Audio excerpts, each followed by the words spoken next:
শাইখ আহমদুল্লাহ সাহেবের বাবাকে জিজ্ঞেস করা হয়েছিলেন, মুহতারাম, আপনার সন্তান শাইখ আহমদুল্লাহ কিভাবে হলো? তিনার বাবা তার জবাবে বললেন, শাইখ আহমদুল্লাহ একদিনে হয় নাই, আর এমনিতেই শাইখ আহমদুল্লাহ হয় নাই। তাহলে কিভাবে হয়েছে শাইখ আহমদুল্লাহ?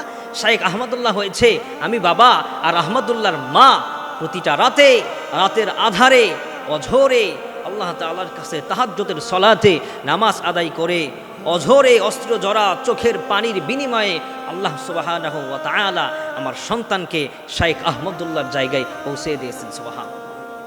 আপনারা আপনাদের সন্তানদেরকে সম্মানের উচ্চ জায়গায় বসাতে চান, মান সম্মানওয়ালার জায়গায় নিতে চান, তাহলে আপনি আপনার সন্তানকে কি করেন? খাজার দরবারে নিয়ে যান, মাজারে নিয়ে সেজদা দেওয়ান। মাজারওয়ালা আপনার সন্তানকে কিচ্ছু দান করতে পারবে না। আপনার সন্তানের সফলতা যদি আপনি চান, তাহলে রাতের আধারে আল্লাহ তাআলার কাছে তাহাজ্জুদের সালাত আদায় করে আল্লাহ সুবহানাহু ওয়া তাআলার কাছে আপনি বলুন, আয় আল্লাহ, আমার সন্তানের দুনিয়া এবং আখিরাতে কল্যাণ দান করুন, আমার সন্তানের ইলম হেলেম আমলের মধ্যে বারাকা দান করুন, আমার সন্তানের সুস্থতার মধ্যে আল্লাহ তাআলা বারাকা দান করুন।